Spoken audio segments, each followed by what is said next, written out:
My first point in my paper was that marriages are like contracts. They're often used to settle disputes, bind kingdoms, or positively influence the status of those involved.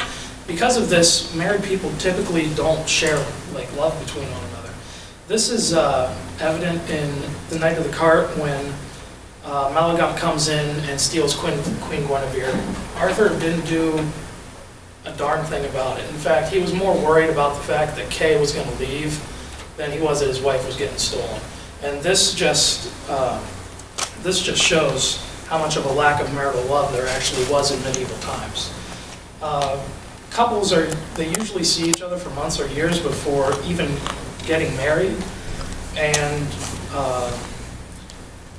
my second point, there's another example of that I have a lack of marital love, and this is in Tristan and Isolde, Mallory's version of it, when Tristan's father, King Meliadus, wanted to burn his wife at the stake because she tried to poison Tristan so that her kids could be heirs to the throne.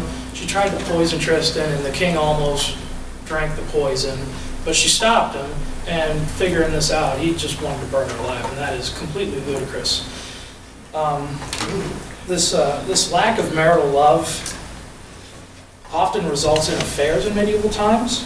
In Lancelot and Guinevere, there's a part where Lancelot meets Guinevere at the window, and they have a really intimate conversation. Lancelot has had feelings for Guinevere throughout the entire story. That's kind of the whole purpose of his quest.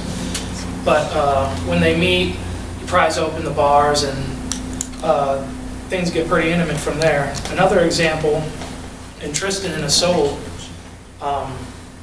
King Mark marries Isolde, but she has feelings for Tristan rather than Mark, and they end up having a whole affair right behind Mark's back, and he doesn't find out till much later, and he reacts pretty badly to that also. Modern marriages, unlike medieval marriages though, they result from love. That love is already existing, and because of that, there's less likelihood that there's going to be affairs during the marriage, though there are exceptions where that does happen. In medieval times, as I said before, love is precious and is often secret. It was considered real, intense, intimate, and eternal. The example of this that I had was whenever Lancelot was captured by Meleagant and was held prisoner, and at the same time there was a tournament going on, and Queen Guinevere was going to it, and he wanted to be with Queen Guinevere at the tournament. However, being held captive, he obviously couldn't. One of the ladies responsible for looking after Lancelot made an agreement with him that if he promised to come back, and if he promised to give his body over to her, that she would let him go. Lancelot, being faithful to himself and the code, and to his lover, refused this, and this is an example of how eternal and sacred the love between people were. In modern marriages, they could possibly result from, if things go badly, things can get, couples can have divorces, and that's how it compares. Modern films and stories of these medieval tales have been changed so that they appeal to modern audiences. My first point was that love will always prevail in a movie because that's what audiences are trained to, that's what they want to see. They don't want to see bad endings, they want to see happy endings. The point that I made of this was in First Night, where Lancelot loved Queen Guinevere, but Queen Guinevere didn't love him at first. Eventually she came to love him. Camelot unfortunately came under attack, and it resulted in King Arthur getting killed. Fortunately, though, the two lovers survived, and we are led to assume that they lived out the rest of their lives happily. The other point that I made, how modern films are different from the ancient medieval tellings, are that the brutality of the husbands whenever they find out that their wife has been having an affair is often omitted.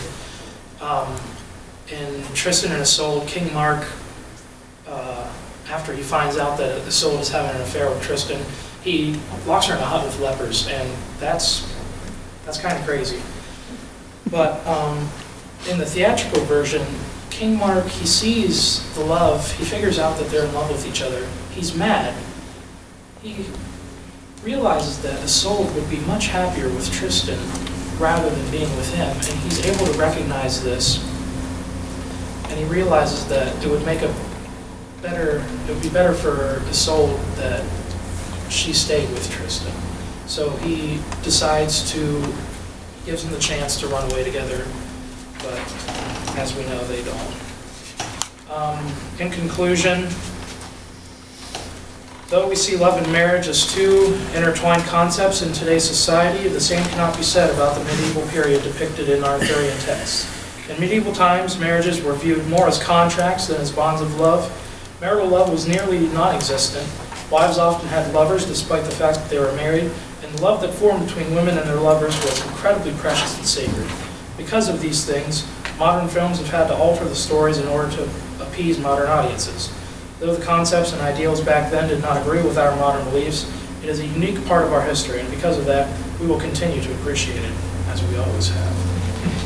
My thoughts on this project, compared to what I normally type, this was incredibly daunting, and I had a bit of a rough time with it, but I was able to come up with a thesis, and after a few days of work, I was able to come up with something that looks a lot better on paper than how I just orally presented it. So that's my report.